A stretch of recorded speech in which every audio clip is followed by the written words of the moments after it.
Wonderful. I'm Paul Ortiz. I'm here today with Tony Cohen, and we're here under the auspices. We're actually at the wonderful Harriet Tubman Travel Welcoming Center, National Park Service, Underground Railroad, Oral History Project. So, first of all, Mr. Cohen, thank you so much for being here with us today. It's a pleasure. Thanks for inviting me. Yeah. Well, I wonder, so as you know, we want to start with just some standard boilerplate questions. Would you mind giving me your full name, and can you spell it? Yes. My name is Anthony Michael Cohen. That's AnthonyMichaelCohen. I had to think about that. And what is your date and place of birth, or birth date and place of birth? December 27th, 1963, Old Providence Hospital, no longer there, Washington, D.C. Wonderful. And Tony, and is it okay if I call you Tony? Absolutely. Okay, wonderful, and please call me Paul. And so, Tony, could you talk about your family, kind of growing up, your early childhood, and what it was like back then? Yes. So I was born in 1963. What I like to think of the kind of the year of the second emancipation. So it was the 100th anniversary of the Emancipation Proclamation.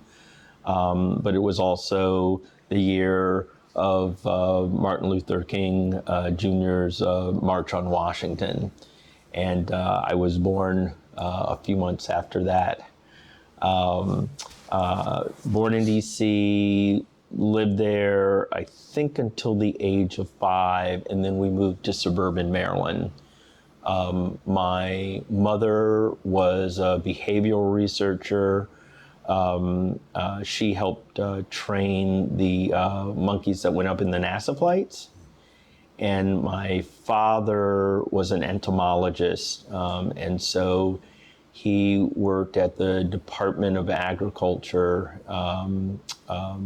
studying the effects of the tobacco hornworm for many years. So my parents decided in 1968 that they wanted to move out of the city and closer to their jobs. And so we moved to small community called Kent Mill, which is in Silver Spring, Maryland. And it's still there today. It's kind of started as a Holocaust survivors community. Recently I found the deed for my parents' house. They purchased it in 1968, 2 weeks before King's assassination. So my memories of childhood are very bucolic and living, in the burbs and having a childhood distance from, the racial turmoil in the big cities at the time. Yeah. But as a child, did you know something was going on, or do you remember your parents talking about like issues of race and the civil rights movement? Or? No, they didn't, or if they did, I didn't recall it. But over time, I pieced things together. First of all, both my parents are African American. My mom was from Houston, Texas, and my dad was from Atlanta. And they met at Howard University in the 60s, and they just both stayed. I think because the majority of the population in Kent Mill, where I lived, was Jewish, and a large amount of Holocaust survivors, people just didn't speak about differences. Mm-hmm. And then we had the added unique aspect of being a Black family in a majority Jewish community, but our last name is Cohen. No one ever asked about that until after we moved out of Kent Mill. And, so as a teen, I would get, how does a Black guy end up with a Jewish last name? Things like that. To what my parents told me about race and their involvement, that didn't really come till the 20s. I remember I was over at my dad's house and we were watching something on TV, probably Jeopardy or something like that, and a commercial came on for that included footage of the March on Washington, and my dad got out of the chair, walked to the TV screen and said, "I'm standing right about there."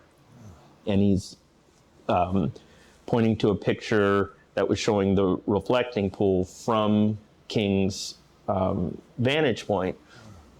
And I said, "Where?" And he said, "Right there." And I said, "You're standing on the TV screen?" And he said, "No, the March on Washington." And I said, "What March on Washington?" And he said, "Are you dumb?" He said, 1968, the March on Washington. I was there. And I said, "Oh, you were at the March on Washington? And how is it that my father, who was at the March at Washington, would not have told his son, growing up?" I'm like, "Are you, like, I could have been something. I could have been a contender. Like, what is this?" And then I started getting stories. And some of the fragments I realized that I did know, like my father's mother married twice. And so my father's stepfather was football and basketball coach at Morehouse for 40 years. And I knew him, and I knew that. But it wasn't until those, conversations in my 20s that I really knew what the impact of that was. I mean, there's the Olympic Stadium, I guess basketball stadium at Morehouse is named after him. To me, he was just granddad. He worked at that college. Yeah. So there was some kind of, walking blindly through my own family's history.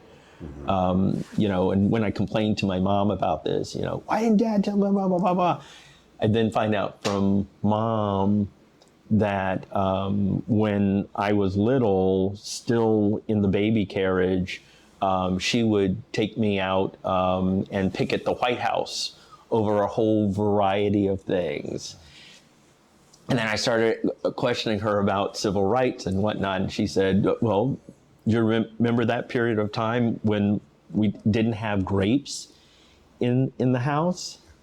Yes. And that was, in support of the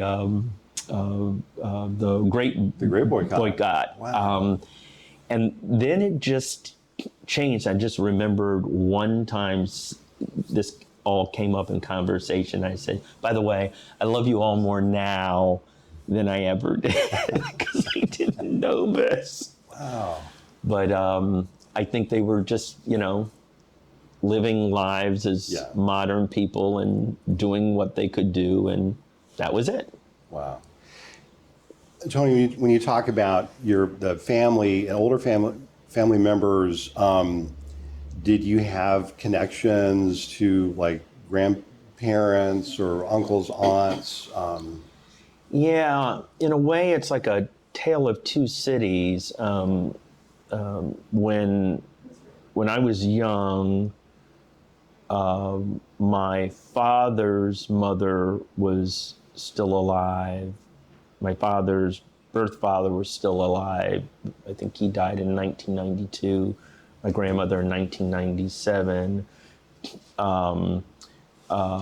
My mother's parents were all still alive till the early 90s.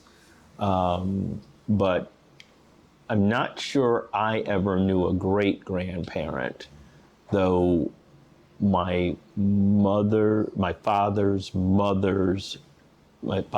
father's mother was still alive. So right now I'm actually looking through family photos and contacting relatives to see if there are any pictures of me with her. So some of it's is archaeology, but it was my dad's side of the family that really didn't talk about history. My mom's side did, and my mom's mother in particular. You know, as early as probably 1991 or 92, I would just sit down with my grandmom and ask her things about her father, who was born enslaved in Texas. And for instance, recently I found some of those old notes, and I have pictures like of a diagram of my great-grandfather's house, how it was laid out. And I forgot I even had this conversation with my grandma, but once I found the documents, I was like, I remember this. I asked her, you know, what did the house look like? And let's do a schematic of it. And, you know, she divided into the rooms, who stayed in each room, what was grown in the garden, the chimneys are even in place. I mean, all of this detail. So, you know, wasn't alive at the same time as he was to have a conversation, but in a way I could through her, which is quite arresting. Yeah, that's quite amazing. moving. So in addition to the schematics, do you remember, was there any part of those stories that kind of impacted you at the time or kind of struck you? Yes. So my mother's side, her paternal side of the family, were settled in East Texas, near Crockett, Texas. And her grandfather, one of my great-grandfathers, was a man named Peter Sherman. And she said that in the community he was called the Madagascar Man, because he had allegedly been born in Madagascar and brought over on the slave trade. I'm not sure. He would have been born around 1830, which would have put him a little late for, well, completely outside of the legal slave trade, but of course there was illegal. But it's been a big mystery. And then in the early 2000s, my mom signed up for National Geographic's DNA study. And so, you know, she has the map and had the little dots, and one dot was over by Mozambique. Whoa. I was like, all right. Maybe it was the Madagascar Man. But my grandmom said that people in the community told her that he would go to the Methodist church every Sunday, and before walking in, he would take off his shoes and wash his feet, which we think is a Muslim practice. Yeah. So that kind of captured my imagination. Yeah. And then it was everything from stories about who owned which firearm and shot up, you know, this person or that person, to a possible lynching that my great-grandfather escaped from. Just very colorful stories. That grandmother, my mother's mother, was the last of 12 children. And she had an uncle, the brother of her father, who didn't have children. And when she was about 8, Uncle Walter was visiting her father, Abe, and said, "You have so many children, but Maddie and I don't have any children. Could we take one?" And since my grandmother was the youngest, they sent her to live. Now, Walter Scott was African American, very wealthy man. He lived in Trinity, Texas. And the story is, I guess he started out as a drayman, hauling things for people. and then he worked at a hotel, and then he built his own hotel at the train station in Trinity, Texas. And as far as we know, it was the only hotel from Dallas to Houston where Black people could stay. When you stopped in these towns, you had to find, the Black side of town, and there was always someone who had a room to let or a floor to sleep on or something like that. Scott Hotel was 2 stories, 14 rooms. It had indoor plumbing. And this is like from probably the late 1890s through 1950. And just these stories she tells about growing up there. So she was the first person on that side of the family to complete high school and then get a college degree. And then she moves to Houston. On my dad's side of the family, I knew where they were from, but my grandmom didn't like talking about the family history. Why are you asking all these questions? Why do you always have to blah, blah, blah, blah, blah? And after a while, I could wear her down and learn a bit. But on that side of the family, we had my dad's father, whose last name was Cohen. He told us that his father was born in Philadelphia during the Civil War, orphaned, and then adopted by a Jewish family, and that's how he got the name. And then as a young man, he worked on a steamship that plied between Philadelphia and Savannah, and he ends up relocating in Savannah. So we have this adoptive name. Then my dad's mother's maiden name was Sheftall, Sheftall. And the only people we were ever able to find in the U.S. who have that name all originate from Savannah, Georgia, and were Prussian Jews who came on a ship with Sephardic Jews, about a total of 40, who came in 1733 to Savannah, about 6 months after the colony had opened. And they were allowed to stay. They came from London and founded Congregation Mikveh Israel, which is still there and is the 3rd oldest synagogue in North America. So we have that name, but we didn't know how we connected. And so that's how I got interested in history, just trying to do my own family history.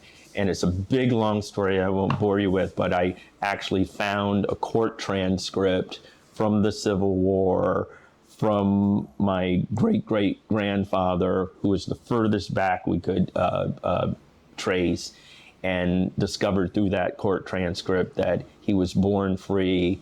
We then knew the name of his father. We were then able to trace back to the first Sheftall. We knew the name of his mother. We're able to trace her line back to a woman who arrived from Africa. We don't know where yet, but we know she was from Africa. What was the origin of the court case? What was it about? So during the Civil War, as Union troops started, spreading out through the South, they would get their rations, supplies, whatever, from the populace. And so when they would take property or provisions from someone who they believed was loyal to the Union cause, they would issue them a receipt. And they would tell them, if we win this war, you can file for compensation. So they did win the war, and then around, I think, 1871, U.S. Commission, Southern Claims Commission, was formed to hear claims from Southerners who had lost property and had these receipts. And so while I was researching at the archives, one of the National Archives, one of the archivists said, "Oh, Tony, your family's from Savannah and Civil War?" And like, yeah. He said, "Why don't you look in the Southern Claims record? There might be something there." So I looked it up, and there's my great-great-grandfather's name. And I'm like, okay, what does this mean? Right. And so the archivist said, well, we have to figure out what kind of claim it was. If it was paid, then there's only one sheet of information, the name of the claimant and how much they were paid, compensated. If they weren't compensated, the government kept all those records so that if they ever tried to bring a future claim, they could just dismiss it. My great-grandfather's claim was denied. So there was 52 pages of court transcript where he's telling his own life story, what happened to him during the Civil War. He had to bring forth witnesses. So he brings his half brother who's Jewish from that Jewish line, and they identify each other as brothers in court. I mean, it's like this just doesn't exist for African Americans. And so he had been, he was free black, he was a butcher, he had his own butchering business. And when Sherman's army occupied the city, Savannah, one unit of General Oliver Otis Howard's unit set up an encampment in the back of my great-great-grandfather's butcher shop. They seized all of the cattle, all of the meat, and they dismantled his house to build fortifications. So he was wiped out. After the war, he regains his footing. He does well for himself. But he was filing for just under $4,000 in compensation, but he was ultimately denied.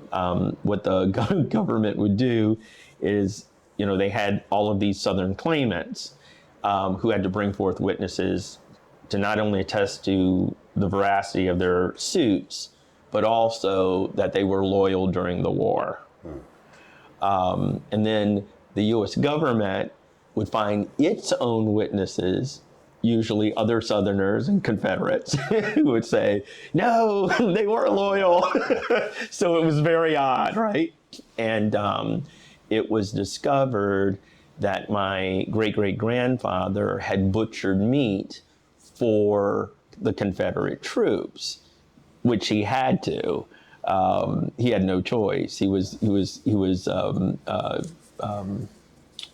not conscripted, but he was made to do it. In fact, when the war broke out, and they started conscripting people for service, they went through, I guess, voter rolls for all free men, and his name was there, and he shows up, and they're like, are you white? Are you black? He was very light-skinned from all descriptions, but they figured out he was black, and they said, you can't serve in the Army, which I'm sure just devastated him, right? So they denied his claim on that alone, which I'm so glad, because that's the only way we would have had that history. Right. So sometimes the records of oppression are what can actually show what your history actually was. Exactly. Tony, I want to ask you more about your family history, and then move into talking about the Underground Railroad aspect. But before we get there, could you talk about your, about kind of your education background, and then also, as you move into professional life, what you did or do? Yeah. So I had, 12 years of primary education, graduated from Rockville High School in Rockville, Maryland in 1982. I go there, by the way, sometimes Oh. to do teachers' workshops on history. Really? Yeah, I my love gosh. that. Yeah, Rockville. Yeah. Wow. Yeah. Oh, that's so cool. Yeah, Montgomery County. We're the school district sometimes. Yeah. Oh, it's a really great school It district. is. It's a terrific school. They have a Black Studies curriculum. Yes. They have Women's Studies. Yeah, it's incredible. They are working on a lynching and racial violence curriculum right now. I mean, they would be DeSantis's worst nightmare. Yeah, exactly. Yeah. Well, I guess you can edit that out, Yeah. or not. Anyway, yes, we would not do well if we were moved to Florida. It would all be over with. But yeah, it was a great place to grow up and get an education. I don't know if this is really a comment for later on, but I'll just give it now. I would have been in 5th grade or 6th grade when Roots came out. And that was my first memory of slavery being discussed in the classroom. And it wasn't even slavery per se. I know we talked about it. We were actually told that was an assignment to watch Roots. But then after the series, I know we talked about it. And then my social studies teacher gave us an assignment to go home and interview our parents about our own family history, which I think is the first time there was ever a discussion about the origins of our name. But it was 6th grade, you know, I'd rather be playing than doing some dumb thing. So I can't even remember what I wrote my thing on. But I do remember sitting in the classroom and he's talking about, I'm not even sure if he used the word genealogy or family history. I think he said you just want to get your family story, figure out where you're from. And then he said, for instance, Judy Adams sitting there. Adams is an English name, so that probably ties to England. And then he just took people's names and he's going down and saying, you probably have these roots and you probably have these roots.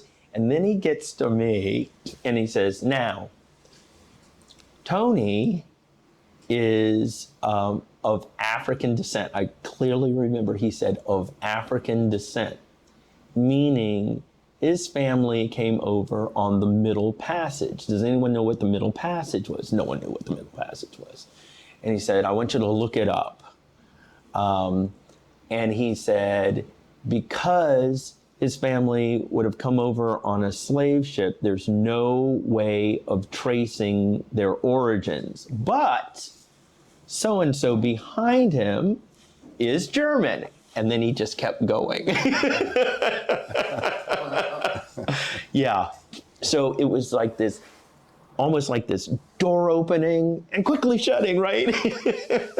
But that has always stuck with me, always stuck with me.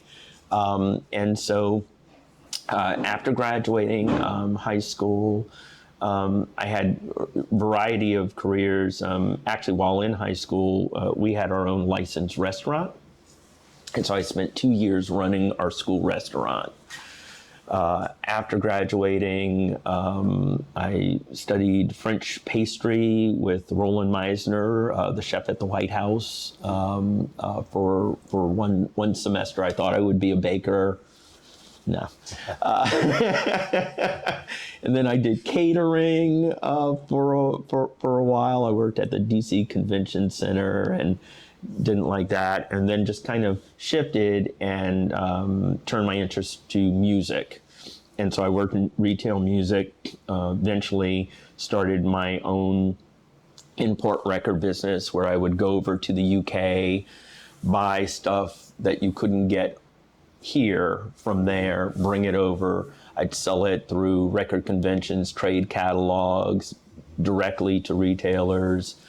So I did that for a few years and then came back and just wanted to get back into a school environment. So I enrolled at Montgomery College in Rockville.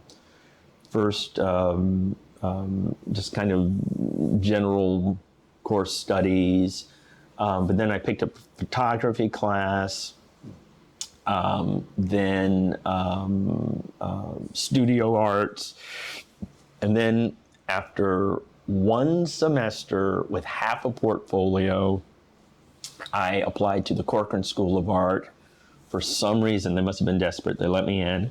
So I was at the Corcoran for another semester. I was going to go art history, but I just wasn't quite feeling it. At the same time, I was about 2 years into my family research, and I'm like, why don't we just drop the art and just stick with the history? So I took I had 65 credits, and I applied to American University, and they took 64 of them. Yes, so I entered AU as a junior. I was like, what? And so I spent 2 years there in the American Studies program with a focus on African American history. And for my senior paper, I was given an assignment to write a paper about some part of American history that had gone unrecorded. And don't even ask me, I can't even remember why I chose this topic, but I chose the topic of the Underground Railroad. And at the time, I was working part-time for our Park and Planning Commission, and they had hired me to research African American resources, cultural resources within our county's park system. Montgomery County, Maryland, very large county. I think now our population is 1.2 million people.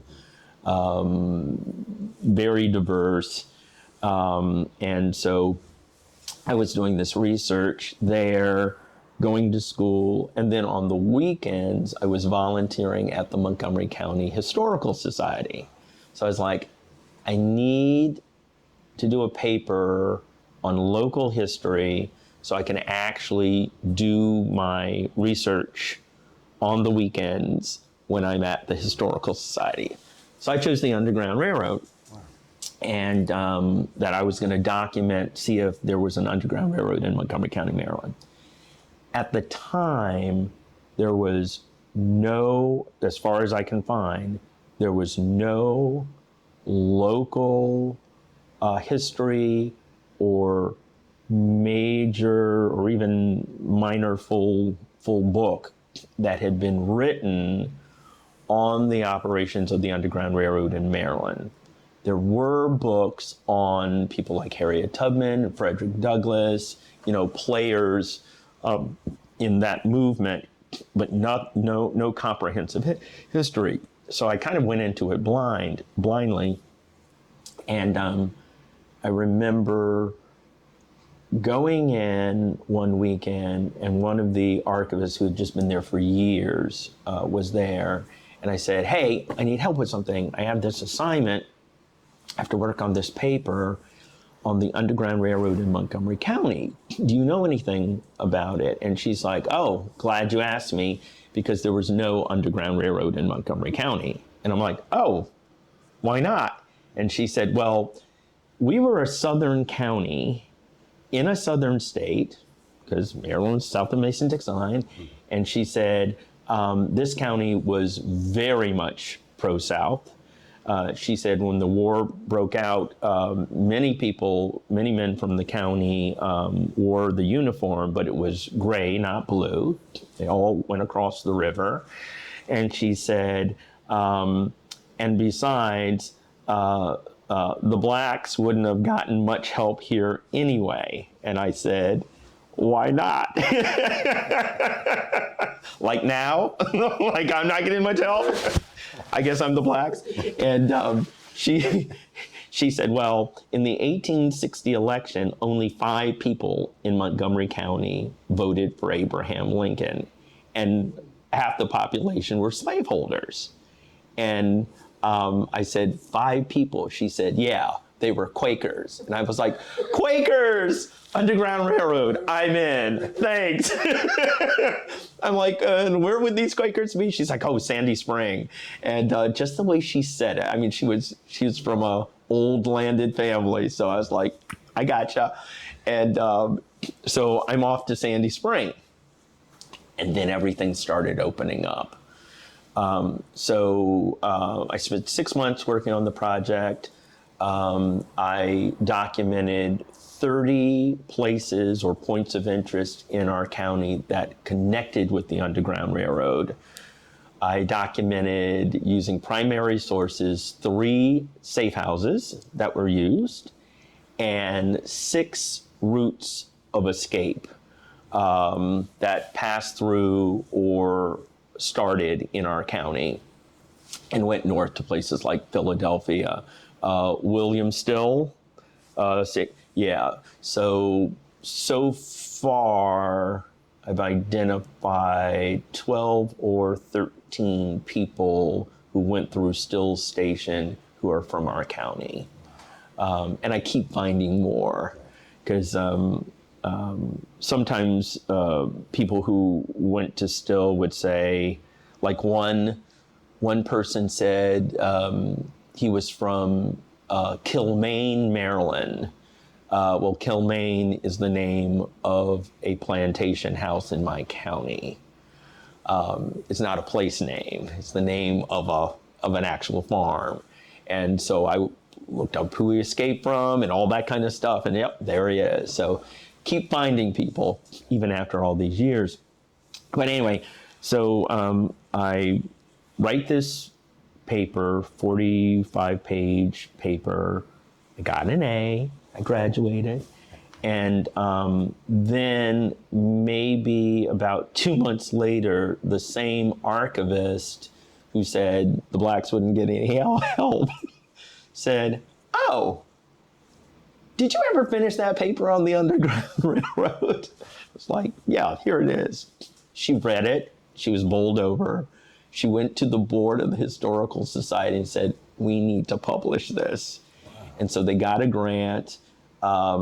We took my paper and published a little monograph and called The Underground Railroad in Montgomery County, a history and driving guide. So you could actually do a guided tour, and it had the background. And What year did you graduate?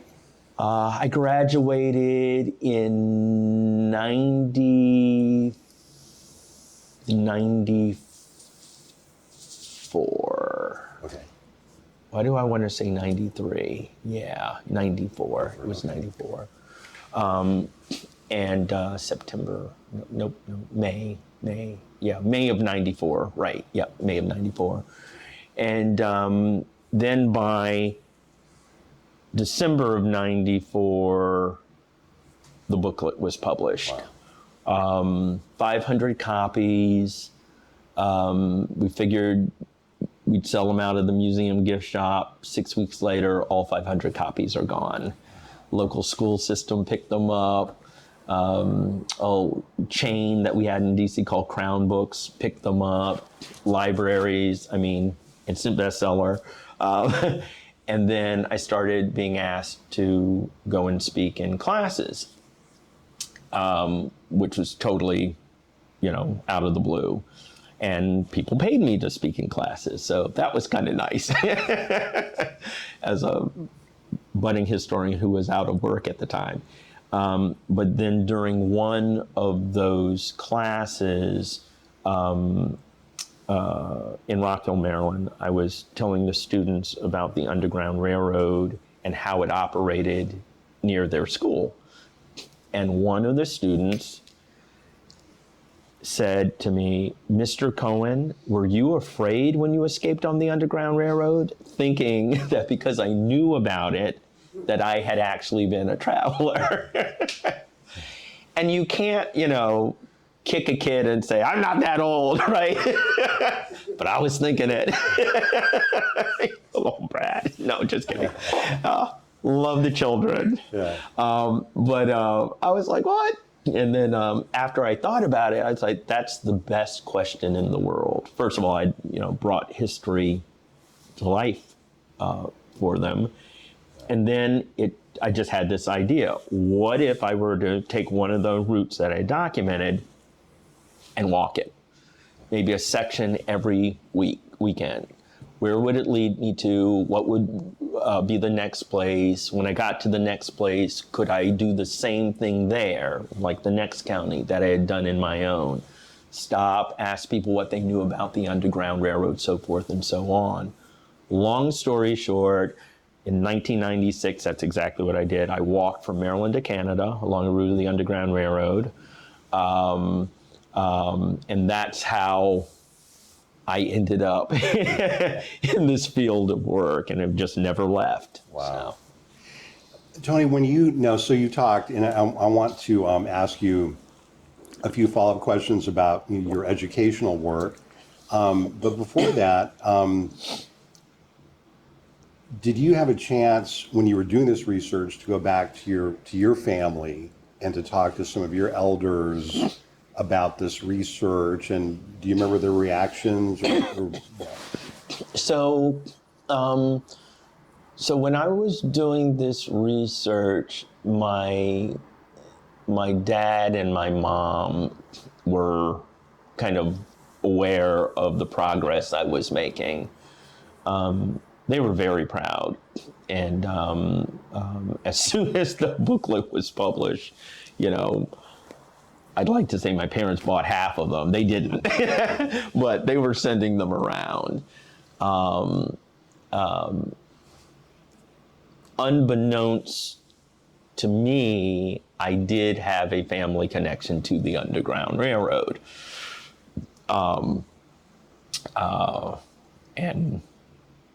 I can tell you that story whenever. Oh, yeah. If you want to take a break, or, I would love to hear that story, yeah. So in 1996, when I traced the route of the Underground Railroad, I spent 8 weeks on the road, starting in Sandy Spring, Maryland, where the Quakers were, traveling through Baltimore, over to Delaware, through South Central Pennsylvania, up to Philadelphia, to New York, smuggled on a train inside of a crate like Henry Box Brown, another long story for later. Then on foot north out of New York, up the Hudson River Valley to Albany, then across to the Mohawk. And I took that all the way to Niagara Falls and then to Buffalo. Wow.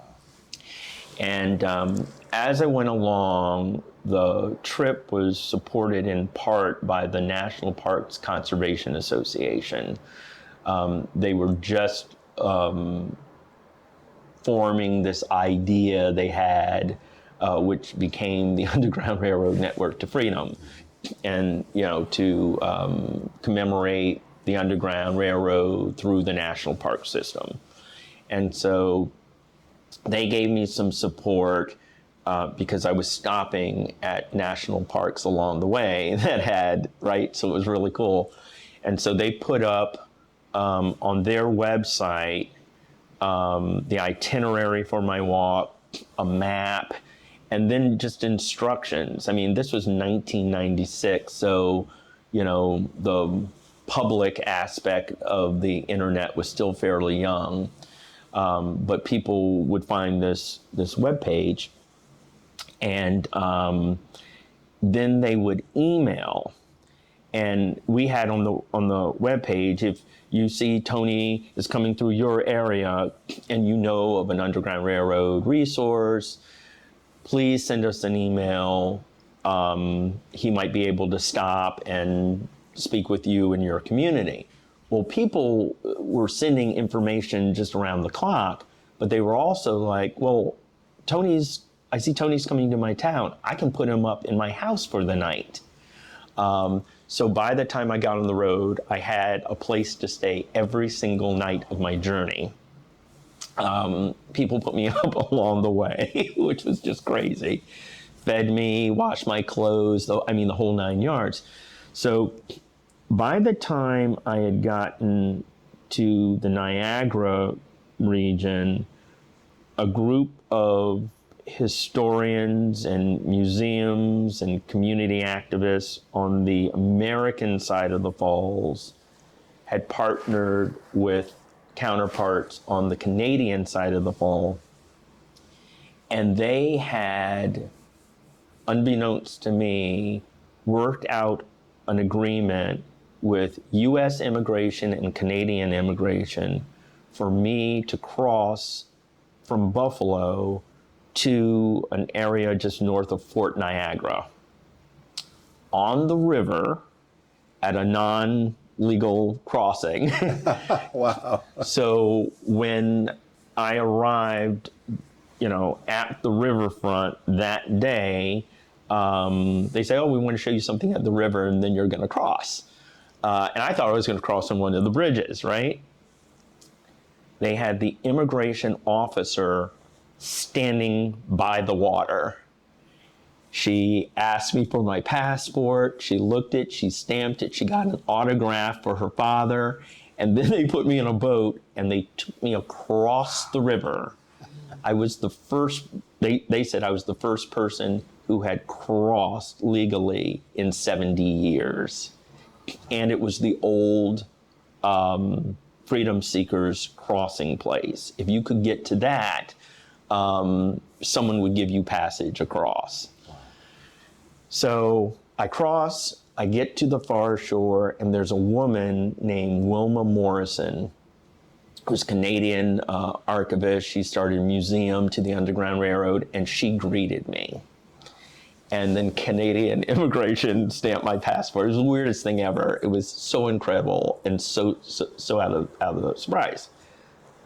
Fast forward 2 years later, I do a second walk from Alabama to Canada, which takes me through, I think it was 10 states, 3 months. I cross into Canada from Detroit. Same deal. Soft crossing on the water, historical group arranged for kayaks, and we kayaked across where the old slave crossing to the opposite side, which historically was Amherstburg and Malden, which were big fugitive communities. So it's 1998, I've crossed. I then spend 2 weeks traveling Canada, stopping at communities that were active on the Underground Railroad. I stop in London, Ontario. I'm in the archives there at the university. I'm getting all these books. One comes called The North Side View of Slavery by Benjamin Drew. And it was interviews with refugees from slavery in Canada. 1855, Drew, who I think was a writer for the Atlantic Monthly, inspired by Harriet Tubman, Harry Beecher Stowe's Uncle Tom's Cabin, decides to go to Canada and interview, formerly enslaved people. He interviews Harriet Tubman. As far as I know, it was her first published interview. And then he just goes from town to town. He gets to Toronto. He interviews a man named Patrick Sneed. And I'm flipping through this book. I'm looking at names. I'm looking at places. I see the name Patrick Sneed, and I recognize it. I'm like, I know this name. And then the first line of his narrative said, I was born in Savannah.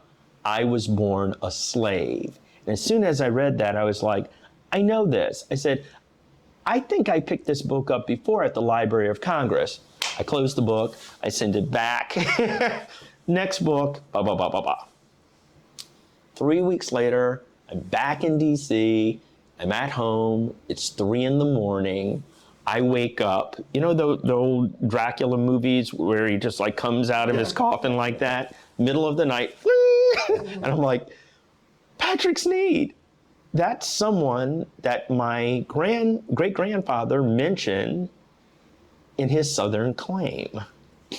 So I go to my office, I'm pulling out all my papers, and I look, and when my great-grandfather, Jackson Benjamin Sheftel, was testifying in court, they asked him to speak about his loyalty to the Union cause.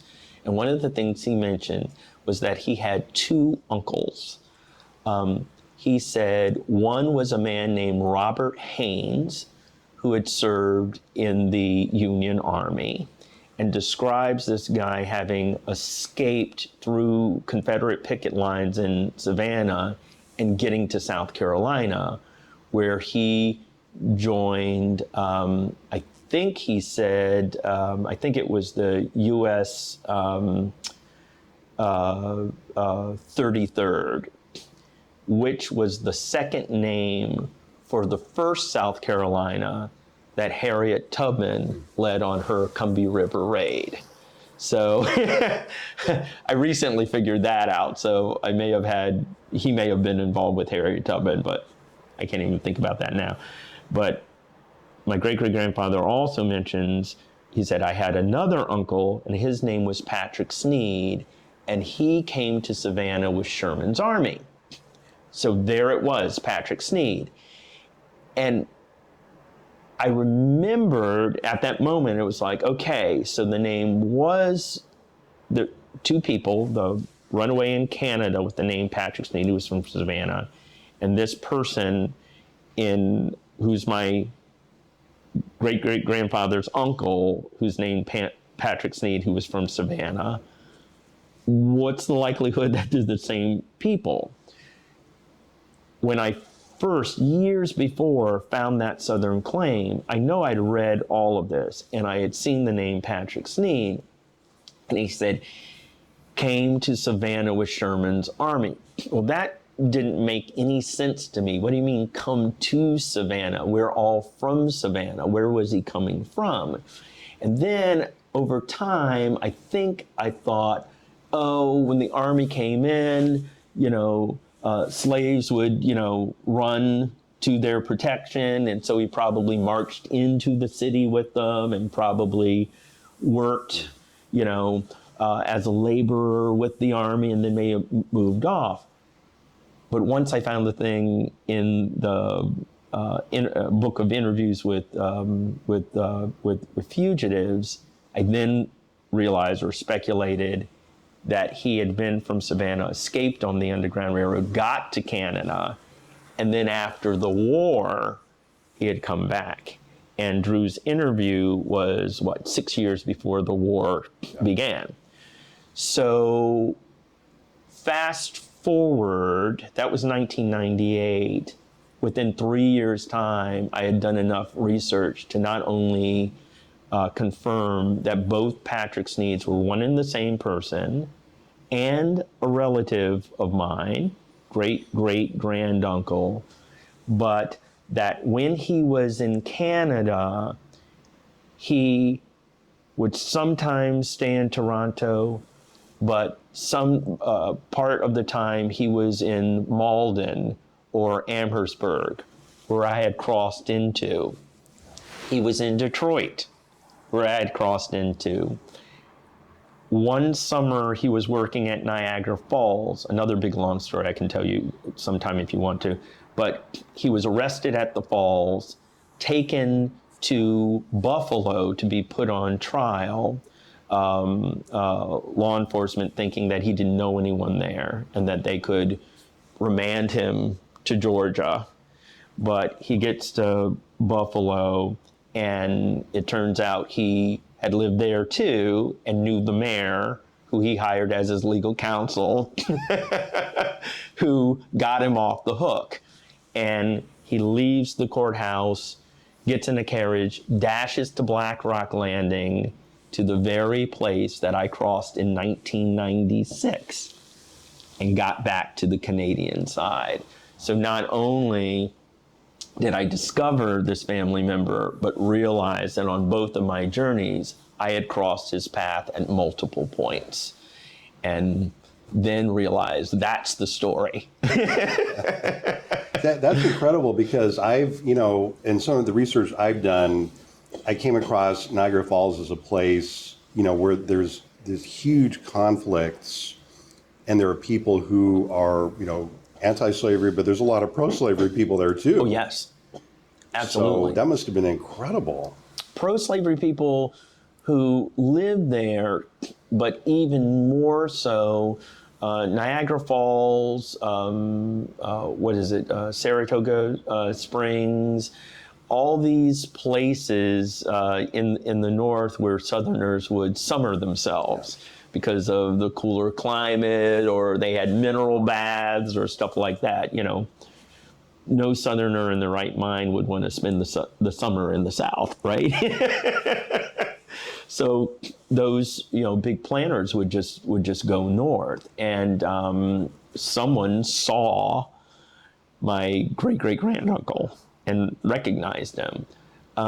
They weren't able. His owner, who lived in Savannah, had tried for years to capture him. He had escaped in 1849, same year that Tubman makes her journey north. He gets to Canada. He's living there, but on and off work. During the summers, he would go back to the American side of the falls and work at a grand hotel called the Cataract House. And that's where he was spotted. But this was after the passage of the Fugitive Slave Law, and it was Niagara Falls. And so the legal system in Niagara Falls was skewed towards abolition. So if you took someone to jail or in front of a judge, the judge might just dismiss the case, or, I think there were cases of people being jailed and, for weeks because the judge is out of town. Well, that gave the abolitionists time to get in there, get the person out and across. And so when my uncle got there, they found him. They did not arrest him as a fugitive slave. He thought he was being arrested under the Fugitive Slave Act. He was being arrested under a charge of murder. And they had documents from Savannah showing that he and his half-brother, a man named Adam Mendenhall, who he escaped with, had murdered someone. And so a charge of murder is automatic rendition. So all you needed was, a letter from the governor, which there appeared to be. His owner in Savannah was very crafty, and so he fabricated this whole thing. They took him to Buffalo. That's where they jailed him. A trial was called. The judge starts the trial. He hears the arguments from both sides, and he's looking at the evidence, and things just aren't adding up. So he sends a telegraph to the judge in Savannah, Judge Sheftel, who is another uncle of mine, who says, yeah, we know the defendant. His name is, we know him, Patrick Sneed. He said, I've known him since childhood. So that was telling for my family history. Yeah. I was like, okay. Yeah. And he said, you can send him here as a fugitive slave, but he is not wanted for murder. There's no charges here for murder, nothing like that. And so it seems like his owner routed the Savannah judicial system, got the governor of Georgia to sign a requisition order. This is like crazy. takes these false documents, and the judge figured it out over a weekend by contacting people and whatnot. And so he dismissed the case. And as Uncle Patrick was leaving the courtroom, a new charge came in as a fugitive slave, but he was already gone. So that's an incredible that story. Yes. Wow. All of this I learned after. Yeah. How did it impact you, Tony? As it's one thing to tell a story and to be able to think about it and share it with people, but how did it impact you personally as you're learning these fragments and they're beginning to come together? Well, first of all, it impacted me psychically and emotionally in a really profound way. It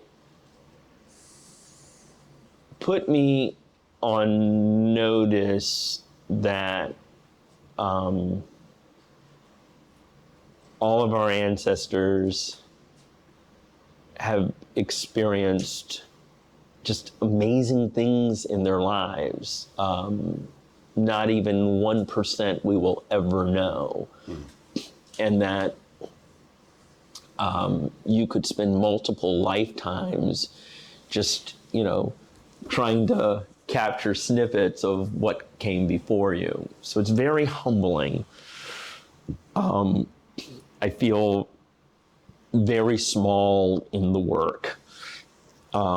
Even when I know that I'm the only person, following this lead or working on this, or my passion for this is what's gonna, result in me putting the time in to tell the story. Much easier to live in the present and just move forward than digging in the past. That's work. So very, very humbling. But also, when I've gotten glimpses of things about my family that have maybe been overlooked or unexplained, that the historical record brings clear. So for instance, my dad's side of the family is the Patrick Sneed Underground Railroad side. Dad's mother was Ethel Sheftel, daughter of Charles Mendenhall Sheftel. Years before I knew about Patrick Sneed, I sat down with my grandmom and she said, who her tree was that she knew. And she said her father was Charles M. Sheftel. And I said, what does the M stand for? She said, I don't know. That's a good question. Well, then I found a marriage license for him and it said Mendenhall. I was like, oh, okay. Could that have been a mother's maiden name? You look for naming patterns and could never find Mendenhall. And then once I found Uncle Patrick's stories years later and found that he escaped with his half-brother, who was named Adam Mendenhall. And then I found that after the Civil War, when Uncle Patrick returned to Georgia in the last few years of his life, and he was living with my great-great-grandfather, who mentions him in the Southern Claim. And so my great-great-grandfather was tight with that uncle. I don't know if he was tight with Adam Mendenhall, but all of a sudden his son has Adam Mendenhall's last name as his middle name. So you start to see patterns and things that were important to people that were passed down in naming practices, and whatnot. And that brings clarity to your family story in very strange ways. It's an incredible odyssey. You know, as you're talking, I'm thinking of the autobiography of Miss Jane Pittman. Yes. Right? It's Yes. which preceded Roots. And I remember, you know, I was kind of a little young when Roots came out, but I remember reading that book, the autobiography of Miss Jane Pittman, thinking, what an incredible odyssey. Yes. That your family has this, and as you mentioned, like every family that we're looking into has these odysseys that people just don't know about unless you have the time and the ability to go back. And then you have to hook up in that journey back. You have to have people who are living who can tell the stories, make those connections. Or you have to break through the walls of the people who are like, why are you asking me about the past? Yeah. Right? Like I said to my grandmom, after going back multiple times, my dad's mother, about things, and she's like, why do you have to ask all these questions? And I said, because you're going to be dead, old woman, one of these days, and I need the information. Start talking. And then she started talking. She thought it was funny. So then she started talking. I'm like, okay, so what would you like threaten them and then they start talking? Like what? But that's how you get the information. Just you figure out how to make those connections. Yeah. That's incredible. I wanted to ask you too about the Sandy Creek story part of this. Was it Sandy Creek or Sandy Springs? Sandy Springs. Okay. So you mentioned like the 5 Quakers, and were you ever able to like get a little more information about that part of it? Yeah. So at the time I was doing this research, some of the elder Quaker, well, first of all, Sandy Spring is still there, and it's a Quaker community that was first settled in the mid-1720s by large landholding Quakers, some of whom had over 200 enslaved people at the time of the Revolution. Baltimore yearly meeting of Friends, which was under the Philadelphia yearly meeting of Friends,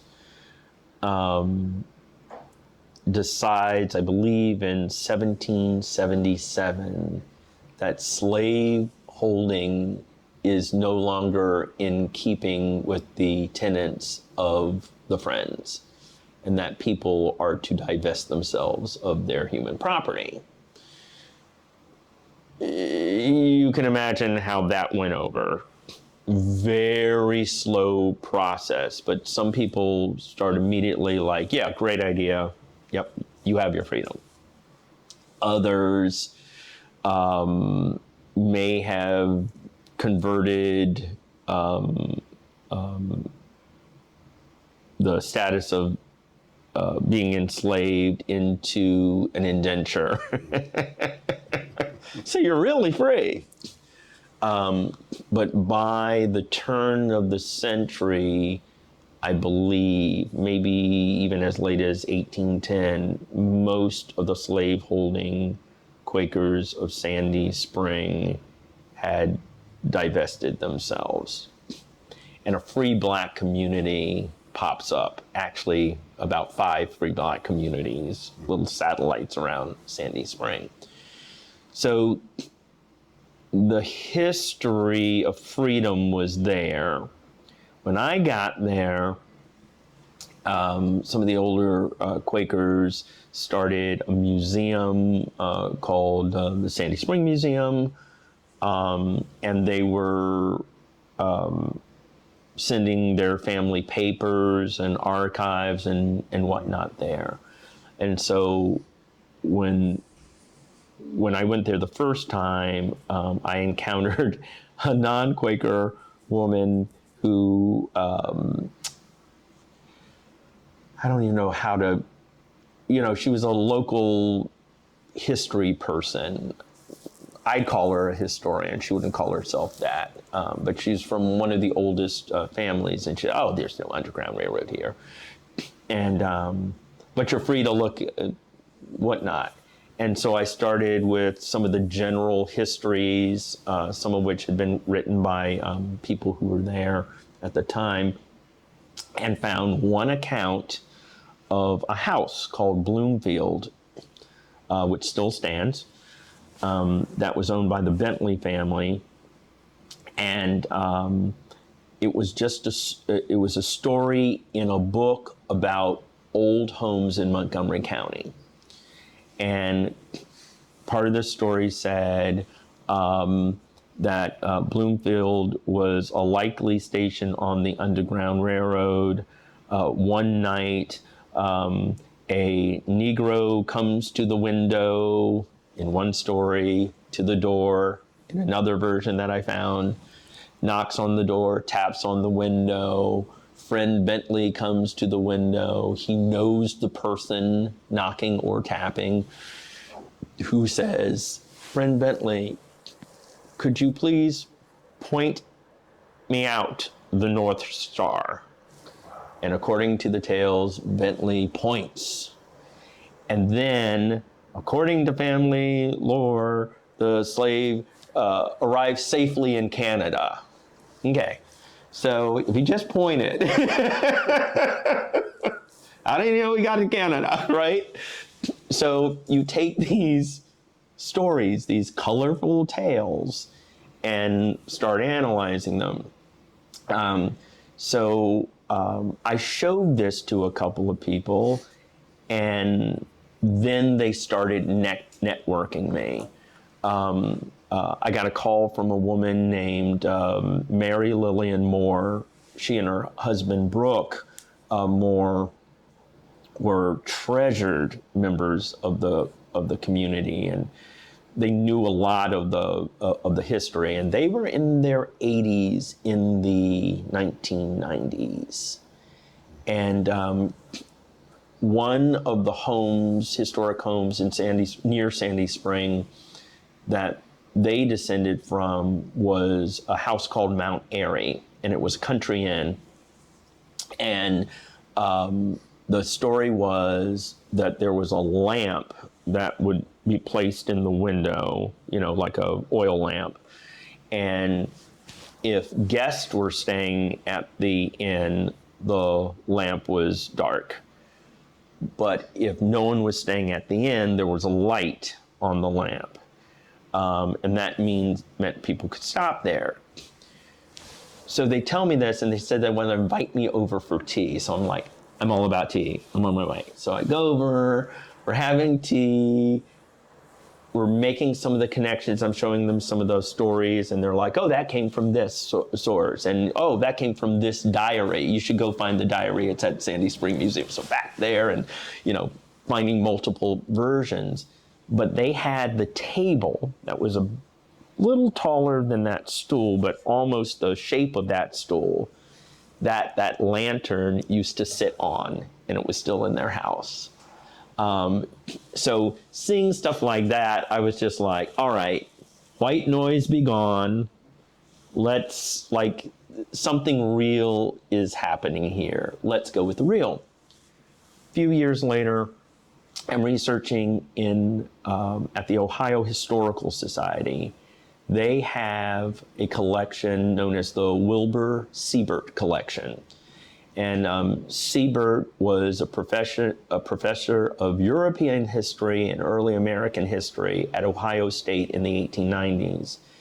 And he was kind of captured by the history of the Underground Railroad, and would have his grad students go out into the community, go in their own families, and interview people. And so from 1891-ish to about 1952-ish, he was corresponding with people all across the country, produced what I would call the first comprehensive history of the Underground Railroad in 1896. It's called the Underground Railroad Journey from Slavery to Freedom. And so it talks about how the system developed, the political movements, who the different abolitionist societies were, blah, blah, blah, blah, blah. Maps and the whole 9 yards. 72 volumes of bound correspondence at Ohio Historical. And then around 1900, he gets a professorship at Harvard, continues his research. They have even more records. So I'm looking through the 72 volumes, and they're divided up by state. And one of the volumes says Southern states. There's only one. And so it's who he was corresponding with in the South. There are 3 letters from Sandy Spring. I squealed. I'm just flipping through, sorry. 3 letters from Sandy Spring. And one of them was from a man named Alan Farquhar. Somehow Siebert found him in 1896. And he writes to Alan Farquhar. Alan Farquhar was the town historian and started what's called the Annals of Sandy Spring, which is this long-running printed history of the town that started, I think, during the Civil War and went straight up to the 1950s. Yeah, it's just stunning. So Alan Farquhar is the town historian, so he spoke to the right person. Farquhar says, "Oh yeah, I got your letter, thank you. Yes, Sandy Spring, I was a young boy during the time of the Civil War." He said, but my father spoke, about this. And he said, by and large, black people were too afraid of their position to be involved in something like this. He said, however, there was one woman, her name was Harriet Smallwood, and she was involved in this work. And he said, she's gone, but her house still stands, though it's much changed since those times. So I did my research. Farquhar lived at a home called the Cedars, which is over here. And then about 300 yards away, maybe 400 yards, is Bloomfield, the house where the freedom seeker, went and said, "Where's the North Star?" Harriet Smallwood's house was on the Bloomfield property. So why friend Bentley would point to the star and not say, "Hey, go talk to the black lady behind the house," I don't know, but there we had it in writing. There was then a letter from one of Bentley's daughters who said, "Thank you for writing. I was a child at the time myself. Those were thrilling and terrible times, and the word slavery is lost on the young folk today, but for us it's all a memory." And she's waxing poetic, but she said, though we were sympathetic to the cause, there was no Underground Railroad. She said some of our closest neighbors and friends were slaveholders. They would not have allowed us to stay had we been doing that. She said, I do remember the time that Lucretia Mott came to the house, came to Sandy Spring preaching abolition, and stayed at the house. And that the slaveholders sent around a letter to father saying she was to leave before dark or be mobbed.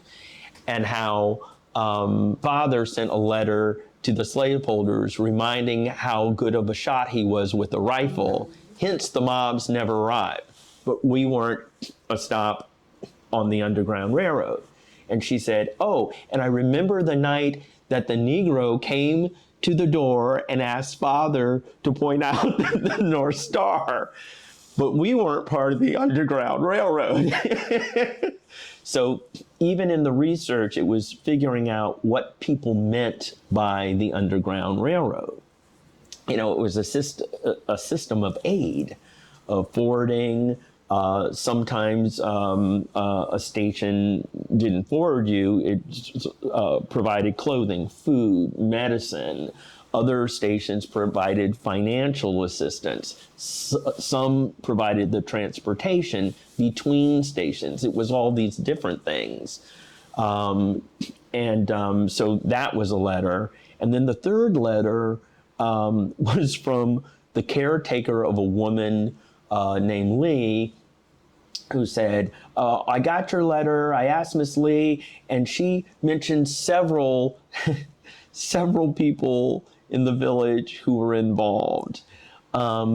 Unfortunately, her faculties, they go in and out, and when I went back to ask her more, she couldn't remember the conversation from before. She said, sorry, I can't help you.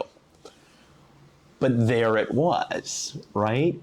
Then years later, someone gives me an original edition of William Still's book that they had found at an auction.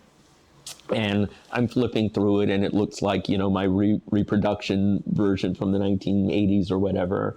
And I get to the back, and there is a picture of a man named Edward Needles. He was a Quaker in Baltimore.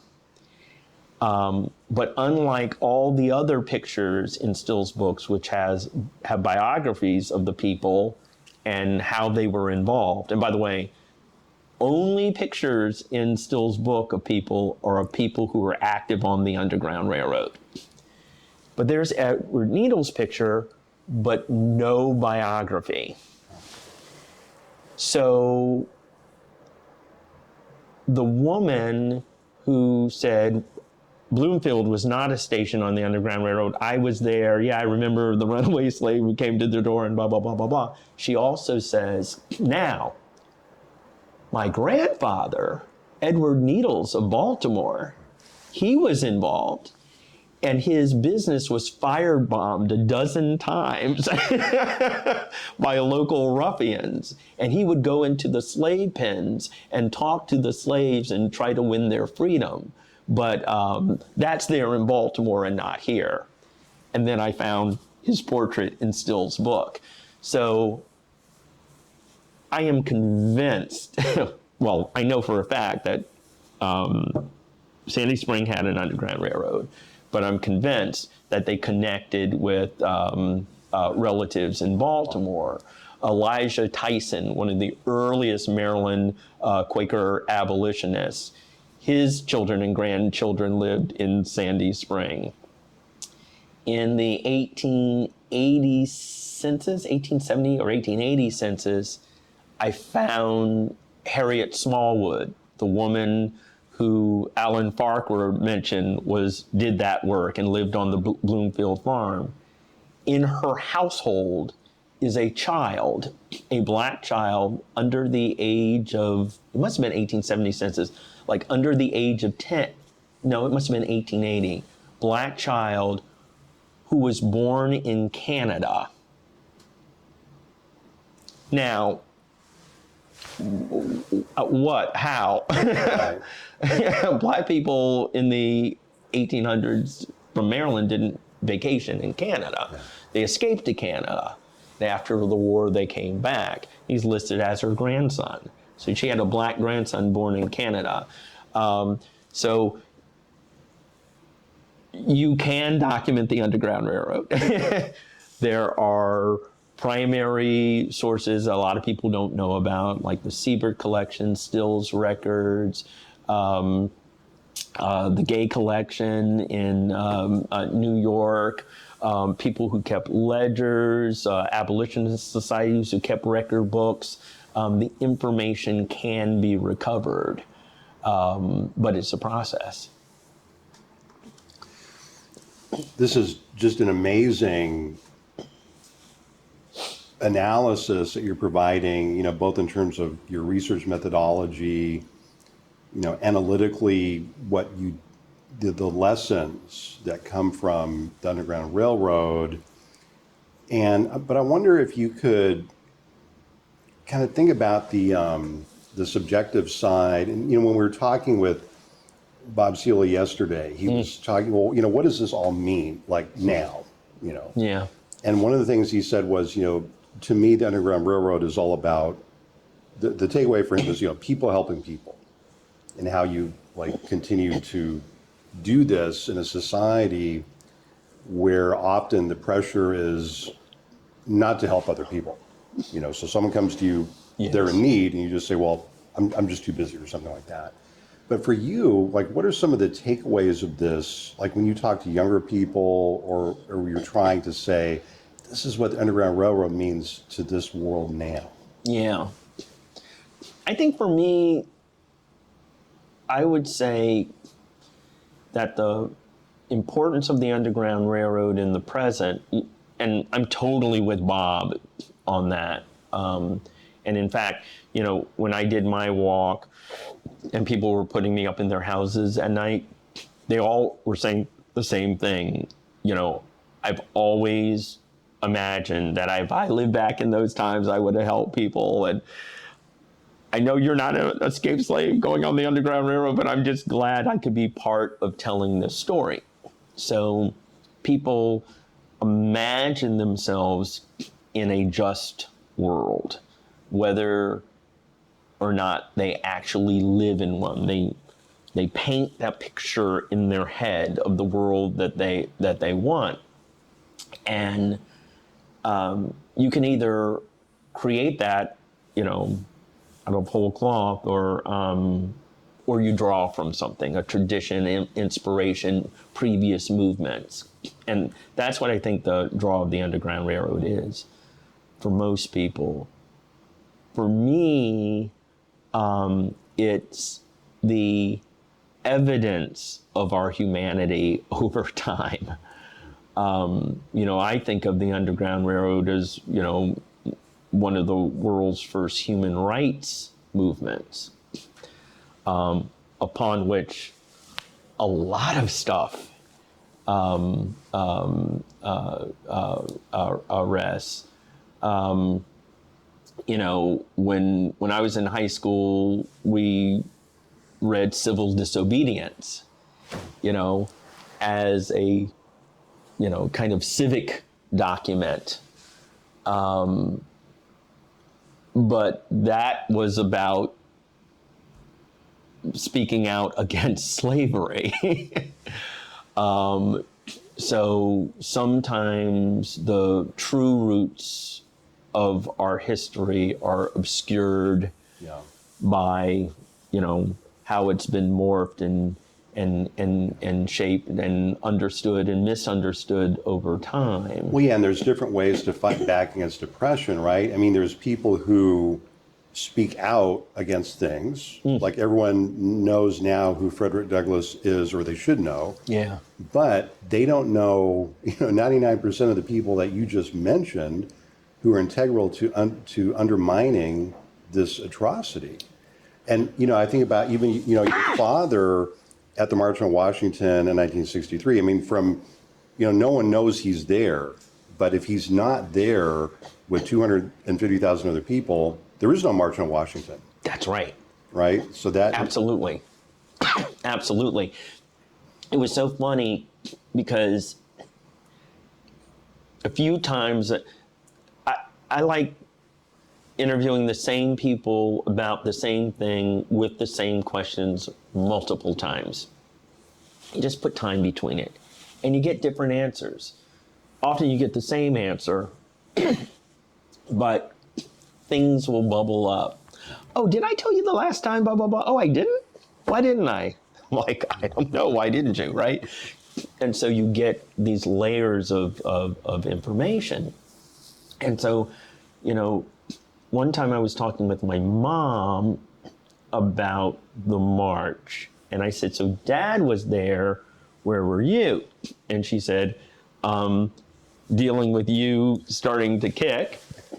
And she said, I was working in a lab at the University of Maryland at the time, and I had an agreement with my boss that Chuck, meaning my dad, would go to the march, and I would keep an eye on the news. And if it looked like the march was filling up slowly, Stan would let me off, her boss, and I would go down and join.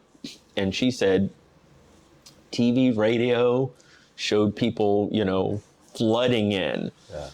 So I decided I'd stay off my feet and whatnot. And I was like, I could have been at the march in utero. What is wrong with you? Like, this is like, sometimes you get an answer and then you're like, oh gosh, I didn't want that answer. I didn't need to know that. But that's how it turned out. And just what an incredible story. Yeah. Yeah. And, even when I was asking her about my childhood, like one time I said, so I have this picture in my mind of Kemp Mill being this bucolic youth and blah, blah, blah. And I did this, and she's like, yeah, that sounds about right. And I said, what about the outside world? And then she told me that after we had moved into the house in 68 and King was shot,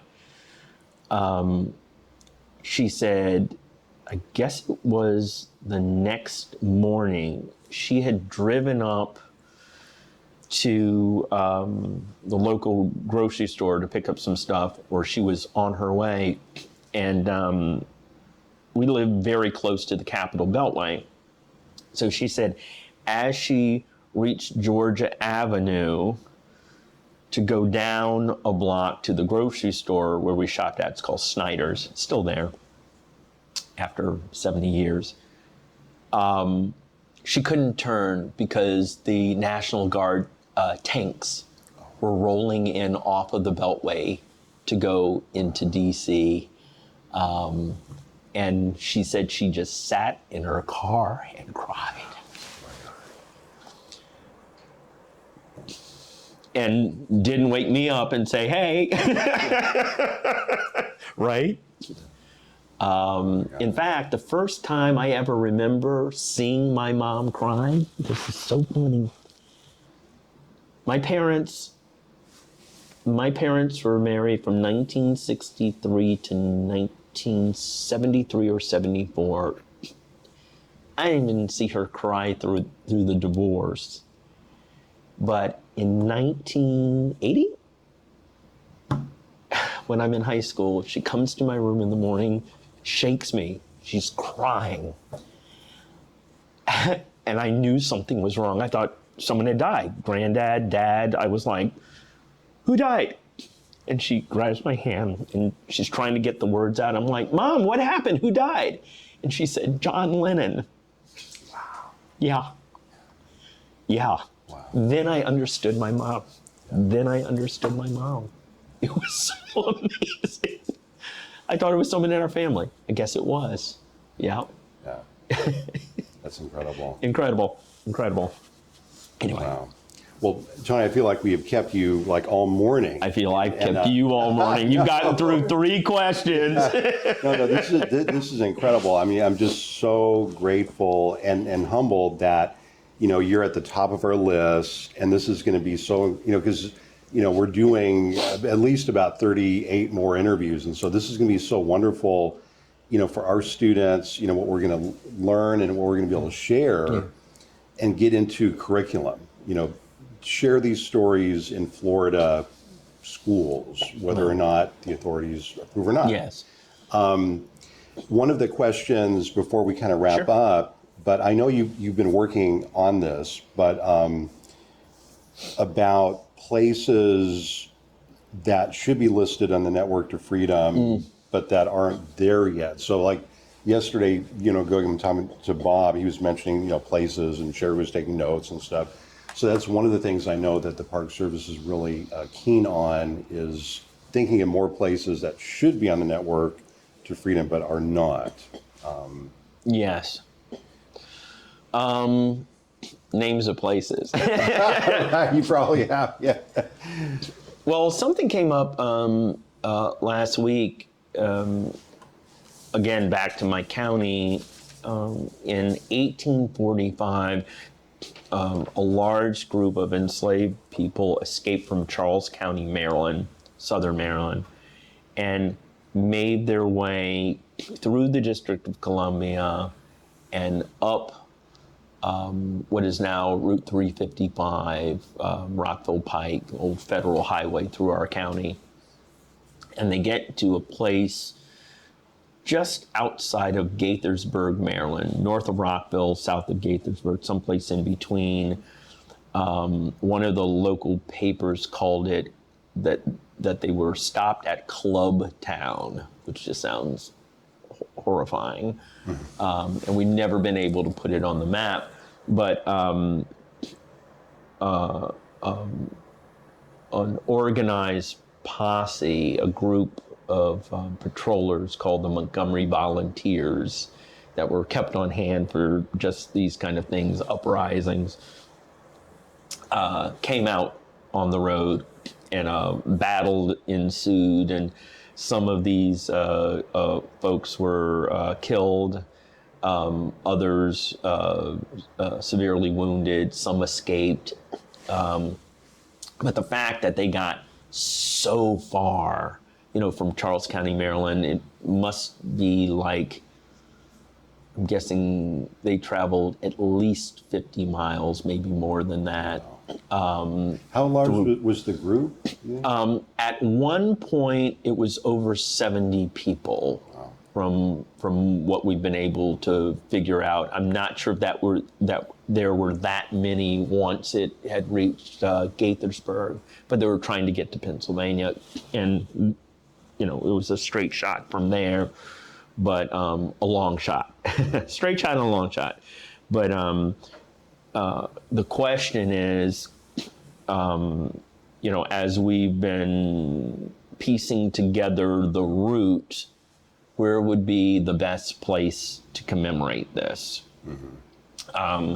So there are some entities in the network that have designation that are already close to, part of this route, that could be good to partner with. Yeah. Or maybe it could get designation as a trail.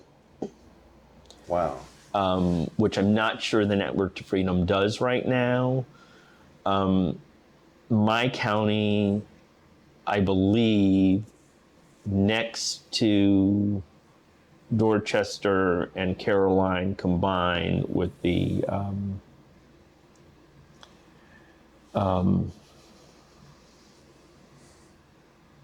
byway, Harriet Tubman Underground Railroad Byway, which is on the network. Mm-hmm. My county, I believe, has the most, next to those, has the most entries for the state of Maryland. So I've even imagined that the network could look at creating Underground Railroad historic districts. Wow. And so instead of, these being singular and piecemeal, you look at the entire landscape, mm-hmm. how it worked together.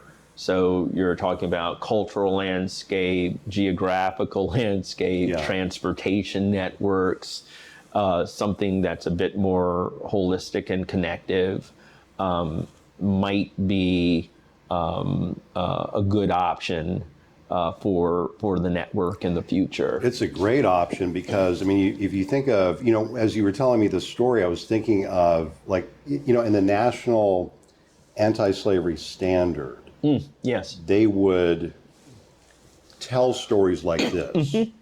And, that story that you just shared is, to me, years ago, I went through a few years of that yes. publication for a book I was working on. And these types of stories, that's where I kind of learned that if there was kind of a mass escape of people law enforcement all up and down the line would be alerted. Yes. And then they would put the word out. Sometimes even bells would be rung. Yes. Everyone get together. We have to stop these people. There may be a reward. Yes. Don't shoot them because then the reward will, diminish. Yes. Right. Exactly. But these were these roots. And I started thinking, it's interesting. There seems to be patterns here, but I just didn't have the time to really think about this. But I mean, what you're saying makes perfect sense. It seems to be like creeks, certain forests, certain, and then people are thinking of, what's the quickest way to get to Pennsylvania? Absolutely. Or, yeah. And that's like the other, I think that's another piece.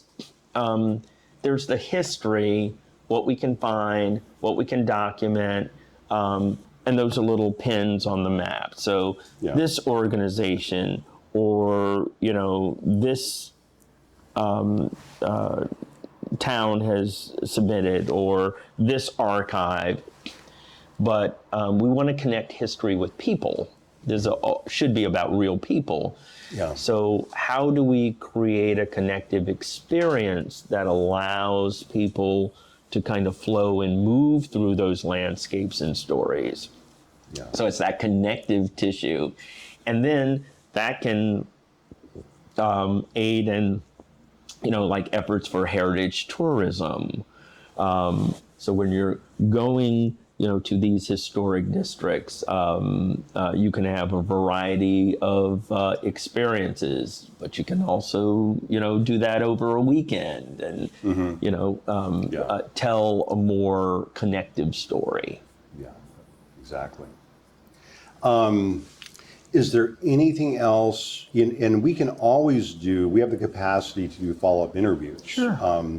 I have a great undergraduate team. We can return. We can, I love how you were talking about how you interview someone once and then you talk to them if go back. Yeah. So that, that option is always there. Sure. We can do interviews via Zoom from the University of Florida, or we can come back. Perfect. Or you could visit us and you could give a lecture at UF anytime. Would love to. Anytime we'd like to, right? It's true. Yeah. Love to. Our students would love this. Yeah. Excellent. Let's do that. Yeah. But as we kind of wrap up, Tony, anything that you wanted to add that we didn't have a chance to talk about? In fact, You covered a lot of ground. yeah.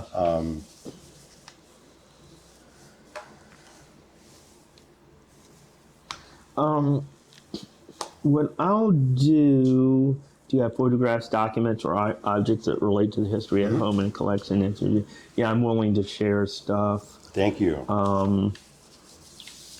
Oh yeah, I knew there was one thing. So interestingly, my mother's mother, who grew up in Trinity, Texas, with her wealthy uncle at that hotel. One story that my grandmom told me was that Uncle Walter had a nightmare, which she called a premonition. He called it a nightmare. She called it a premonition. That the economy was going to collapse. And he went and pulled all of his money from the bank in Trinity and kept it in a mason jar under his mattress. And then 2 months later, the stock market crash happened and the Depression was on.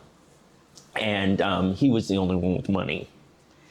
And he had just helped the Black Masons in Houston build a lodge. But everyone was dispersed. And so he had my grandmother and my grandfather move to Houston and live in the Masonic Lodge through the Depression. So that there would be a caretaker there. Yeah. These are the crazy stories I got from her. Yeah. but they eventually bought a house across from Jack Yates High School, which was the black high school in Houston.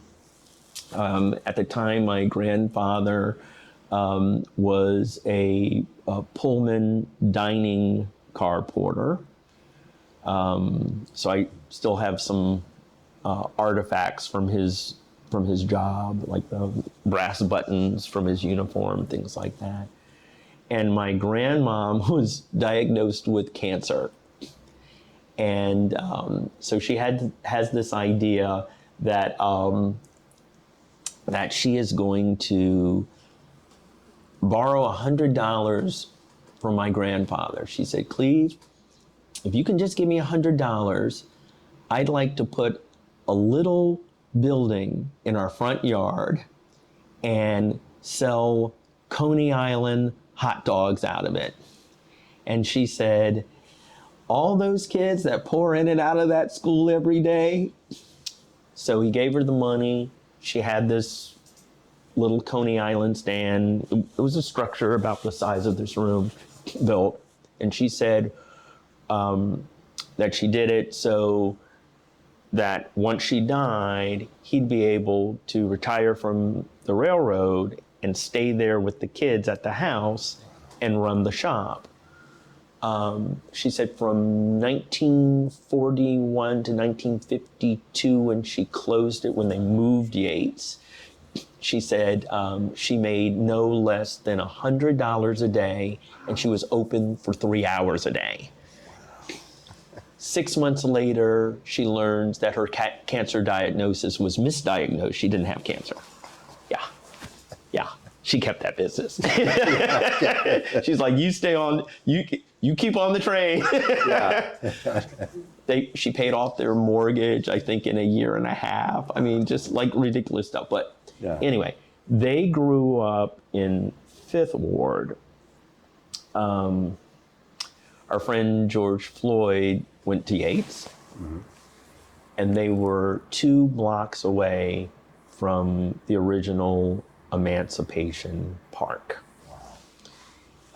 So Juneteenth was something known to my mother's side of the family because it was a Texas holiday, not a national holiday. That's only been recent. And, growing up, they would do that annual Emancipation Day celebration. In fact, I know people in the Washington, D.C. area who moved here from Houston who have had, as soon as they got here, they found other Texans and would have big Juneteenth, barbecues and whatnot. So it's kind of nice to see a family tradition then become a national holiday. Yeah, very cool. Wonderful. Well, thank you so much for taking all this time to talk with me. My pleasure.